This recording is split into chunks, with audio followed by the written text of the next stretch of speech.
ഒരു അടിപൊളി കടായി പനീർ ഉണ്ടാക്കിയാലോ.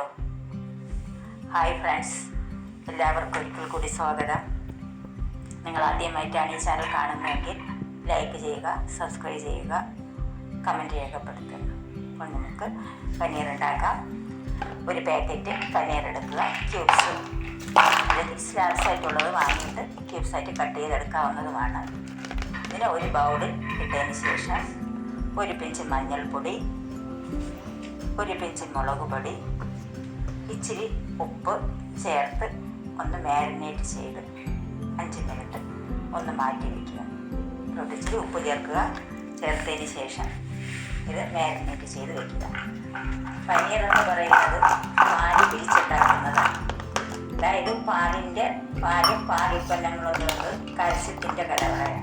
ഒരുപാട് കാര്യമുണ്ട്. കാൽസ്യത്തിൻ്റെ കലവറയും വിറ്റാമിൻസ്, മിനറൽസ് എന്നിവയുടെ എല്ലാം കലവറയാണ് പാലുൽപ്പന്നങ്ങൾ. അപ്പം പാല് കഴിക്കാനായിട്ട് മടിക്കുന്നവർക്ക് ഈ പനീർ ഇങ്ങനെ ഉണ്ടാക്കി കഴിക്കാവുന്നതാണ്. അപ്പോൾ ഇതിന് വേണ്ട ചേരുവകൾ എന്ന് പറയുന്നത് ഒരു 4-5 സവാള, ക്യാപ്സിക്കം, ഒരു 2-3 തക്കാളി എടുക്കാവുന്നതാണ്. പുളിയില്ല തക്കാളി വേണ്ടത്. പിന്നെ പച്ചമുളക്, ഇഞ്ചി, വെളുത്തുള്ളി. അപ്പം ഒരു 3 സവാള എടുത്ത് സ്ലൈസായിട്ട് മിക്സിയുടെ ജാറിലോട്ട് അരിഞ്ഞിട്ടിട്ട് കുറച്ച് ഇഞ്ചി, ഒരു 4-5 അല്ലി വെളുത്തുള്ളി, ഇതെല്ലാം കൂടി ചേർത്ത് നല്ലപോലെ ഒന്ന് ക്രഷ് ചെയ്തെടുക്കുക.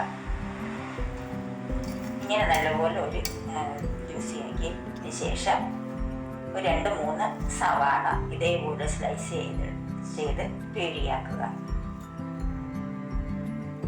ഇത് പുളിപ്പുള്ള തക്കാളി ആയതുകൊണ്ടാണ് ഞാൻ 2 എടുത്തത്. പുളിപ്പില്ലാത്താണെങ്കിൽ ഒരു 3 നമുക്ക് എടുക്കാവുന്നതാണ്. ക്യാപ്സിക്കം ഇതുപോലെ സ്ക്വയറായിട്ട് അരിഞ്ഞ് സവാളയും അതേ ഷേപ്പിൽ അരിഞ്ഞ് മാറ്റി വയ്ക്കുക. എന്നിട്ട് ഒരു കടായി എടുത്ത് വെച്ചതിന് ശേഷം 2 സ്പൂണ് നെയ്യ് ഒഴിച്ച് കൊടുക്കുക. നെയ്യോ ബട്ടറോ എണ്ണയോ ചേർക്കാവുന്നതാണ്. ഇതാണ് നിങ്ങൾക്ക് അവൈലബിൾ ആയിട്ടുള്ളത്, അത് നിങ്ങൾ ചേർത്ത് വെക്കുക. എന്നിട്ട് ഈ മിക്സ് മാരിനേറ്റ് ചെയ്ത് വെച്ചിരിക്കുന്നതിനെ എടുത്ത് ഷാലോ ഫ്രൈ ചെയ്യുക. കൂടുതൽ ഡാർക്കായിട്ടൊന്നും ഫ്രൈ ചെയ്യില്ല, ഒന്ന് ഷാലോ ഫ്രൈ ചെയ്യാവുന്നതാണ്. ചെയ്ത് ഇതിനെ മാറ്റി വയ്ക്കുക. പാല് തിളപ്പിക്കുമ്പോൾ തന്നെ പലപ്പോഴും പിരിഞ്ഞു പോകാറുണ്ടല്ലേ, അപ്പോഴൊക്കെ നമുക്ക് വിഷമം തോന്നാറുണ്ട്. അപ്പോൾ അങ്ങനെയുള്ളൊരു സാഹചര്യം വരുമ്പോൾ അതിനെ കുറച്ചുകൂടി പിരിച്ച് ഈ പറയുന്ന പനീർ ഉണ്ടാക്കാവുന്നതാണ്. അപ്പോഴത് ഷാലോ ഫ്രൈ ആക്കി മാറ്റി അതേ പാനിൽ തന്നെ ക്യാപ്സിക്കവും സവാളയും ലൈറ്റായിട്ട് ഒന്ന് ഷാലോ ഫ്രൈ ചെയ്ത് മാറ്റിയെടുക്കുക. കൂട്ടുകളൊന്നും നമ്മൾ കൂടുതൽ ഫ്രൈ ആക്കിയിട്ട് ഒന്ന് ലൈറ്റായിട്ട് വന്നു അത് ഈ പനീറിൻ്റെ കൂടെ മാറ്റാവുന്നതാണ്. കാൽസ്യം പനീർ എന്ന് പറയുന്നത് വിറ്റാമിൻസും മിനറൽസും എല്ലാം ചേർന്നത്. പാലിൻ്റെ ഗുണങ്ങൾ എല്ലാം നിങ്ങൾക്ക് അറിയാവുന്നതാണ്. അതേ ഗുണങ്ങൾ തന്നെയാണ് നമ്മളതിൻ്റെ ഇൻഗ്രീഡിയൻസ് വെച്ചുണ്ടാക്കുന്ന പാലിൻ്റെ ഉൽപ്പന്നങ്ങളായ പനീർ, തൈര് എല്ലാത്തിലും ഇതിൻ്റെ കണ്ടന്റുകളെല്ലാം ഉണ്ട്. ചീനച്ചട്ടിയിൽ 1 സ്പൂൺ കടുകിട്ടു, 1 സ്പൂൺ ജീരകം, 1 സ്പൂൺ പെരുംജീരകം, 2 കറിവേപ്പില കൂടി ചേർത്ത് വറ്റൽമുളക്, 2 വറ്റൽമുളക്, കറിവേപ്പില എന്നിവ ചേർത്ത് മിക്സ് ചെയ്തിട്ട് ഈ ക്രഷ് ചെയ്ത് വെച്ചിരിക്കുന്ന സവാള, ഇഞ്ചി, വെളുത്തുള്ളി ഇവ ചേർത്ത് നല്ലപോലെ മിക്സ് ചെയ്ത് കൊടുക്കുന്നത്. ഇതിൻ്റെ പച്ചമണം മാറുന്നത് വരെ ചേർത്ത് നല്ലപോലെ മിക്സ് ചെയ്ത് ഇതിൽ ഇച്ചിരി ഉപ്പ് ചേർത്ത് കൊടുക്കുക. ഈ പനീർ എന്ന് പറയുന്നത് ബോൺ ഹെൽത്തിനും ടീത്തിൻ്റെ ഹെൽത്തിനും ഒക്കെ വളരെ ഉത്തമമായ ഒന്നാണ്.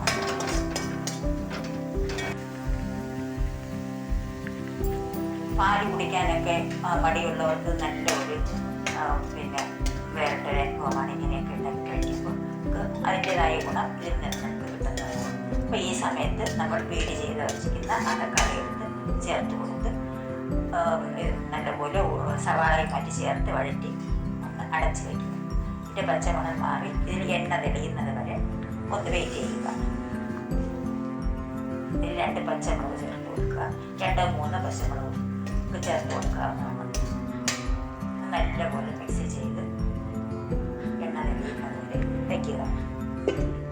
പനീർ എന്ന് പറയുന്നത് പാല് പിരിച്ച്, അതായത് പാല് പിരിക്കുമ്പോൾ അതിൽ 2 ടേബിൾ സ്പൂൺ വിനാഗിരിയോ 2 വലിയ നാരങ്ങയോ പിഴിഞ്ഞതിൻ്റെ നീര് പിഴിഞ്ഞ് ഒഴിച്ച് നല്ലപോലെ പിരിച്ചെടുത്തിട്ട് ഒരു അരിപ്പിലോ ഒരു കോട്ടൺ തുണിയിലോ വെച്ച് അരിച്ചെടുത്ത് അതിൻ്റെ വെള്ളം വാർത്ത് കളഞ്ഞതിന് ശേഷം ക്യൂബ്സായിട്ട് മുറിച്ചെടുത്ത് ഉണ്ടാക്കുന്നതാണ് ഈ പനീർ. ഇപ്പോൾ നല്ലപോലെ വഴന്ന് ഇതിൻ്റെ എണ്ണമയൊക്കെ ഇളക്കിയതിന് ശേഷം വീണ്ടും മഞ്ഞൾപ്പൊടി 1/2 ടീസ്പൂൺ മഞ്ഞൾപ്പൊടി, 1 ടീസ്പൂൺ മല്ലിപ്പൊടി, ഒരു വലിയ ടേബിൾ സ്പൂൺ എരിവെള്ള മുളക് പൊടിയും, ഒരു വലിയ ടേബിൾ സ്പൂൺ കാശ്മീരി മുളക് പൊടി ചേർക്കാവുന്നതാണ്. നമ്മുടെ എരിവനുസരിച്ച് ഇത്ര മുളക് പൊടി ചേർക്കണം, അത്രയും ചേർക്കാവുന്നതാണ്. 1 ടീസ്പൂൺ ഗരം മസാല കൂടി ചേർത്ത് നല്ലപോലെ വഴറ്റി മിക്സ് ചെയ്ത് ഈ സമയത്ത് ഒരു 1/4 കപ്പ് തൈരും കൂടി ചേർത്ത് നല്ലതുപോലെ എന്നിട്ട് ഒരു 2 കപ്പ് ചൂടുവെള്ളം കൊണ്ട് ഒഴിച്ച് കൊടുക്കാനാണ്. അപ്പം ഞാനിത് വിട്ടുപോയി, തൈര് ചേർക്കാനായിട്ട് വിട്ടുപോയിട്ടുണ്ട്. അപ്പം തൈരും കൂടി ചേർക്കുമ്പോഴാണ് ആ ടൊമാറ്റോ തൈരിൻ്റെയും കൂടി മിനിമമായിട്ട് വരത്തുള്ളൂ. ആ ഒരു കറിക്ക് നല്ല ടേസ്റ്റ് കിട്ടുന്നത് തൈരും കൂടി ചേർക്കുമ്പോൾ നല്ല ടേസ്റ്റായി. അല്ലായെങ്കിൽ ആ 2 ടൊമാറ്റോ എന്ന് പറയുന്ന ഒരു 3 ടൊമാറ്റോ ആണ്. തൈരും കൂടി ചേർത്തതിന് ശേഷം നല്ലപോലെ തൈര് ചേർത്ത് നല്ലപോലെ മിക്സ് ചെയ്ത് ആ മസാലയായിട്ട് എല്ലാം നല്ലപോലെ മിക്സ് ചെയ്ത് എന്നിട്ട് 2 കപ്പ് ചൂടുവെള്ളം ഒഴിച്ച് കൊടുക്കുക. തിള വരുമ്പോൾ ഈ ഷാലോ ഫ്രൈ ചെയ്ത് വെച്ചിരിക്കുന്ന ഈ 3 ഐറ്റംസും കൂടി ഇത് നല്ലപോലെ ചേർത്ത് കൊടുക്കുക.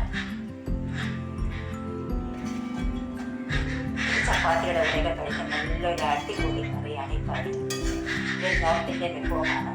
അതായത് സാധാരണ ആൾക്കാർ മലയാളികളൊന്നും അത്രയ്ക്കൊന്നും അങ്ങനെ ഉപയോഗിക്കുന്നവരുണ്ട് ഇല്ലെന്നില്ല. എന്നാൽ കൂടുതൽ പേരൊന്നും അത്ര ഉപയോഗിക്കുന്നതല്ല. ഇച്ചിരി ഉപ്പ് കൂടി കുറച്ചുകൂടി ഉപ്പിട്ട് ചേർത്ത് കൊടുക്കുക. എന്നിട്ട് വീണ്ടും അടച്ച് വയ്ക്കുക. അടച്ച് വെച്ച് തിള വന്നതിന് ശേഷം ഇതിനെ സിമ്മിലാക്കി ഒരു 15 മിനിറ്റ് വേവിക്കാനായിട്ട് വെച്ച് കൊടുക്കേണ്ടതാണ്. തിള വന്നിട്ട് വീണ്ടും അടച്ച് സിമ്മിലാക്കിയതിന് ശേഷം ഇതൊന്ന് 1/4 ഭാഗമാകുമ്പോൾ ഇതിൽ 2-3 ഐറ്റം കൂടി ചേർത്ത് കൊടുക്കണം. 1/4 ഭാഗമാക്കിയതിന് ശേഷം 1 ടീസ്പൂൺ കസ്തൂരി മേത്തി എന്ന് പറഞ്ഞു കഴിഞ്ഞാൽ ഒരുപാട് ഉണക്കി പൊടിച്ചതാണ് കസ്തൂരി മേത്തി. ഇത് ഓപ്ഷണലാണ്, വേണമെങ്കിൽ ചേർക്കാൻ. പിന്നെ 1 ടീസ്പൂൺ ഗരം മസാല കൂടി ചേർക്കണം, മസാല കുറവുണ്ടായി. 1 പിടി മല്ലിയില. ഇവ 3 കൂടി ചേർത്ത് നല്ലപോലെ മിക്സ് ചെയ്ത് വീണ്ടും ഇതിനെ ഒന്ന് അടച്ച് ചെറുതീയിൽ വെച്ച് 1 മിനിറ്റ് 2 മിനിറ്റ് ചെറുതീയിൽ വെച്ച് വേവിക്കാനാണ്. കാണുമ്പോൾ തന്നെ നല്ല അടിപൊളി ടേസ്റ്റ്, നല്ല മണവും.